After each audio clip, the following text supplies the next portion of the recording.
Hoy va a ser un capítulo un poco distinto al resto de capítulos. Primero por la forma, que va a ser un poco más improvisada que el resto de los capítulos anteriores. Y segundo por el contenido, porque en este capítulo no voy a tratar un tema externo, digamos de productividad o de organización, sino que voy a hablar un poco de una serie de newsletters que saqué sobre las distintas profesiones del sector AECO. Si no sabes de qué te estoy hablando, bien porque no estás suscrito a la newsletter o porque te has suscrito hace poco y no has recibido esos capítulos anteriores, pues te recomiendo que entres en arquitecturaeficiente.es/newsletter y leas los números 22 a 25 que se titulan Los ingenieros no saben hacer viviendas, señor arquitecto, las instalaciones no son dibujitos, la arquitectura técnica no debería existir y delineante, cuidado con el meteorito. Mientras que te lees la newsletter, pues te pongo la entradilla del podcast. Si no estás suscrito, suscríbete a la newsletter, que la recibirás semanalmente en tu correo electrónico. No como este podcast, que dije que lo iba a sacar cada 15 días y al final he fallado y he tardado unos días más en grabarlo. Que al fin de cuentas da igual, porque como la mayor parte de la gente lo escucha en diferido, realmente da igual si lo saco cada 15 días o cada mes. Pero bueno, para los que están más o menos al día, voy a intentar cumplir en el siguiente plazo. Otra cosa que tiene de ventaja suscribirte a la newsletter es que tienes acceso al canal de Discord, donde tenemos un grupo de gente de la profesión para discutir temas empresariales de nuestro sector. Y ahora sí, comienza el capítulo sobre las profesiones.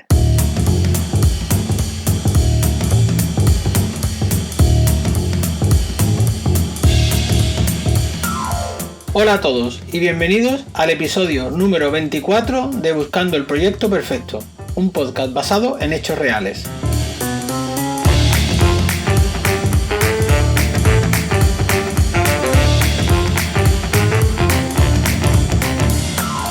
Yo soy José Luis de la Rocha y algunas veces trabajo de arquitecto y otras de delineante, de director de proyectos o CEO de mi empresa, pero siempre disfrutando de cada momento.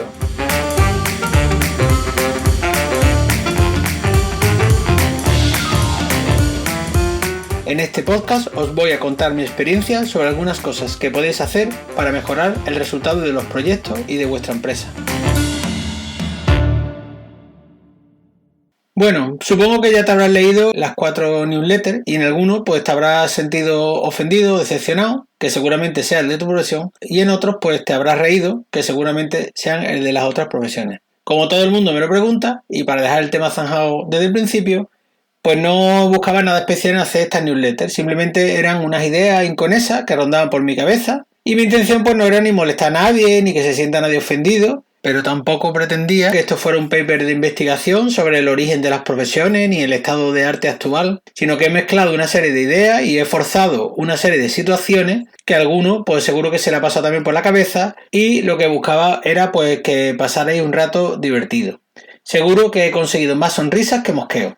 En general, creo que han quedado algunas ideas que han servido para algunos debates interesantes en el grupo de Discord y que las voy a detallar en este capítulo. Para eso vamos a repasar sucintamente cada carta. En la primera, la de los ingenieros no saben hacer vivienda, pues había un par de ideas fundamentales. La primera era que en el sector de la edificación arquitectónica, que no la industrial, es decir, en la edificación donde van a convivir personas civiles, ha sido siempre de los arquitectos. Y los ingenieros, que entiendo que tienen su área de trabajo bien marcada y bien definida, los ingenieros industriales, los ingenieros de caminos, los ingenieros de telecomunicaciones, pues poco a poco se han ido metiendo cada vez más para resolver determinadas áreas como las instalaciones o las estructuras, etc.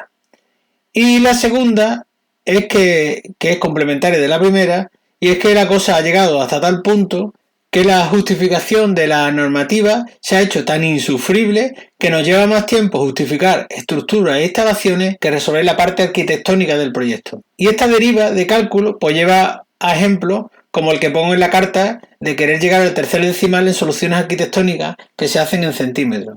Yo, por ejemplo, cuando levanto un plano de arquitectura de una vivienda, pues normalmente la toma de datos la redondeo entre 0 y 5 centímetros. Es decir, a mí una habitación no me va a medir nunca 4,63. Dibujaré 4,65 o 4,60 según se adapte mejor. En cambio, el muro de cerramiento sí tiene que tener 0,61 vatios metro cuadrado Kelvin. Y es una condición un poco absurda con respecto a la dimensión en la que se trabaja la arquitectura. Al final, la newsletter rememoraba la época de las NTE, que eran unas simples tablas que podía dimensionar todas las instalaciones necesarias de una vivienda simplemente pues mirando un par de coordenadas de la tabla. Supongo que el que hizo las tablas en su momento pues también habrá hecho un montón de cálculos, pero después lo simplificó en una sencilla tabla de aplicación. Siempre podía aumentar las exigencias y hacer más cálculos y detallar mucho más la necesidad de la vivienda, pero para la mayoría de la vivienda pues no hacía falta, simplemente cumplía esta tabla y justificaba.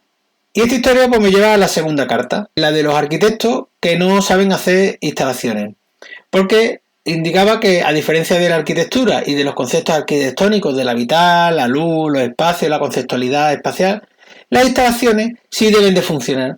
Porque tú puedes determinar una idea de proyecto que tú planteas, una transparencia, una forma de entrar a la luz, que después por lo menos no funciona exactamente como tú pensabas, porque al fin de cuentas son entelequias filosóficas sobre la distribución o la justificación de una distribución determinada. Pero en cambio las instalaciones sí tienen que funcionar. Tú tienes que darle un interruptor o tienes que darle a una manivela y la instalación tiene que ponerse en marcha.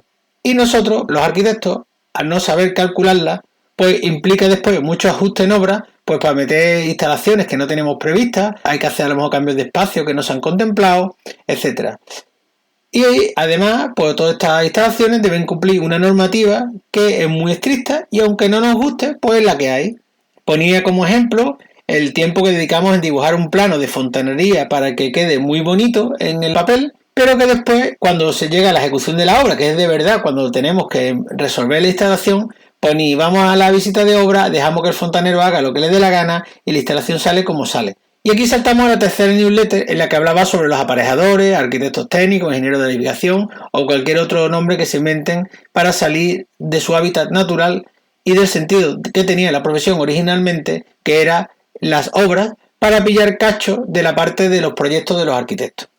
Y es que era un poco lo que defendía en la carta, que tenía sentido un profesional que se dedicara o especializara en la parte de obra frente a los que hacen proyectos, pero si en la LOE no deja claro cuál es el técnico competente en algunos tipos de intervenciones, lo que nos metemos en una lucha encarnizada para competir en un mercado de proyectos, reformas, ítems, licencias, etcétera, y que después los arquitectos técnicos defienden como suyo, pero que se supone que tú habías entrado en la escuela de arquitectura técnica para hacer obras y trabajar en las obras, pero te quedas por el tema de los proyectos.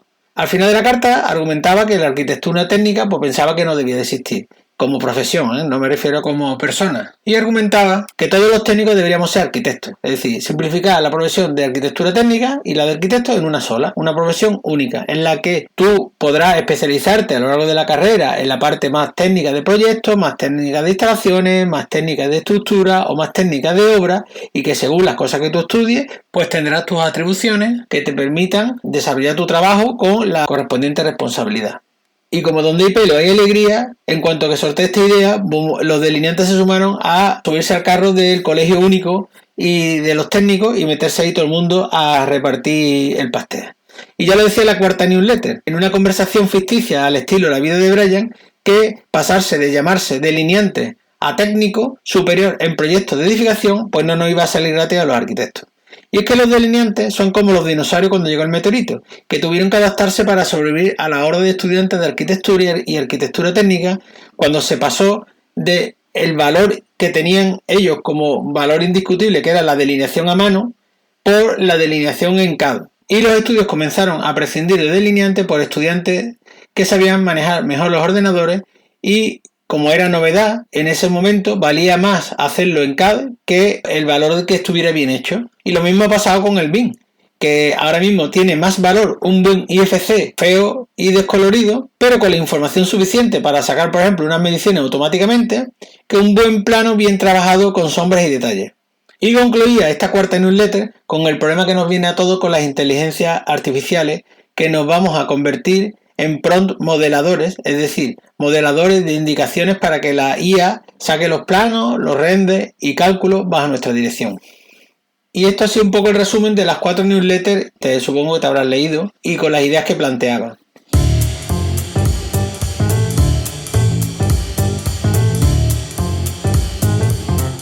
Como conclusión del capítulo, pues decir que la profesión en torno a la arquitectura pues se ha complicado mucho.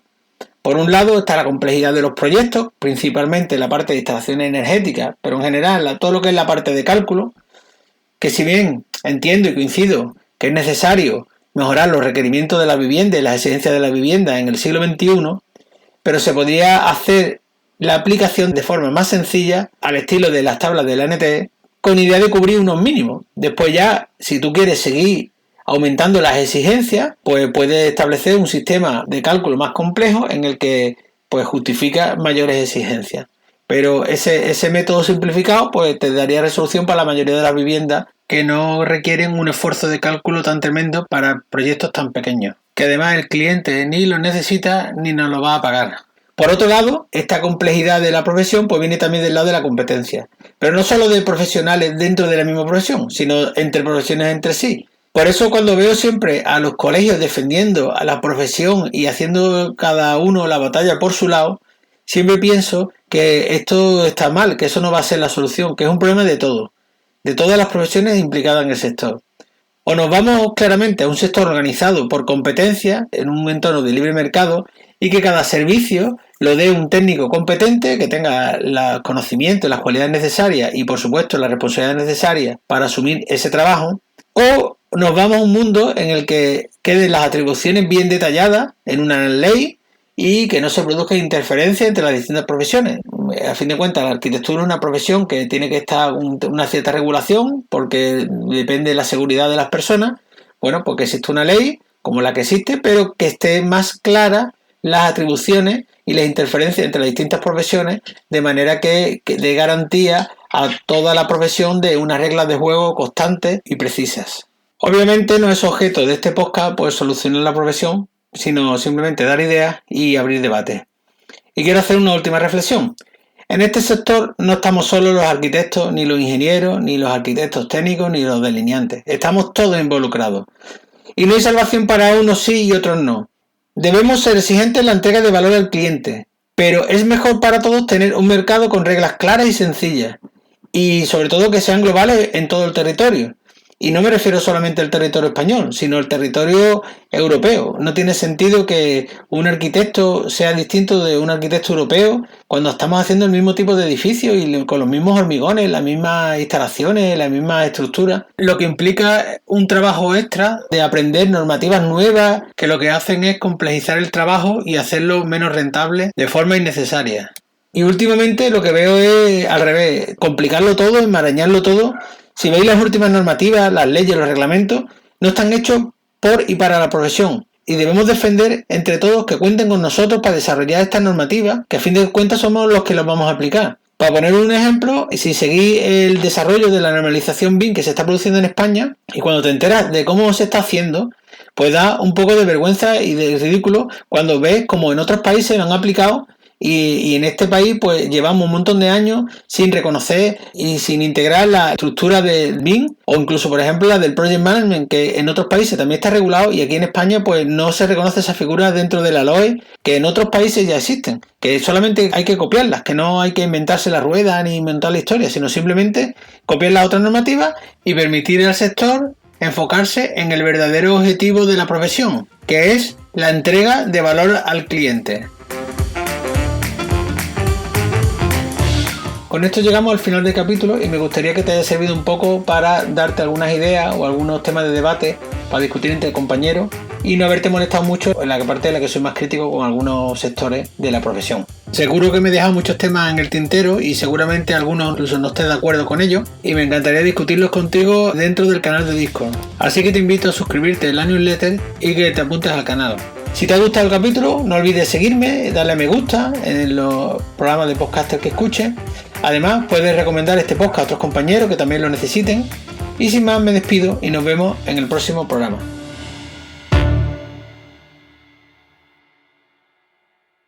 No veas la caña que me han dado algunos después de hacer esta newsletter.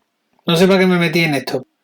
Pero después muchos me han pedido que extienda esta serie a otras profesiones como los telecos, los ingenieros de camino. E incluso me han pedido que hable de los colegios, de los ayuntamientos. No voy a poder ni salir a la calle. Me voy a convertir en el pantomima full de la arquitectura. Si no sabes quiénes son los de pantomima full, pincha en el enlace que te dejo en la nota del programa.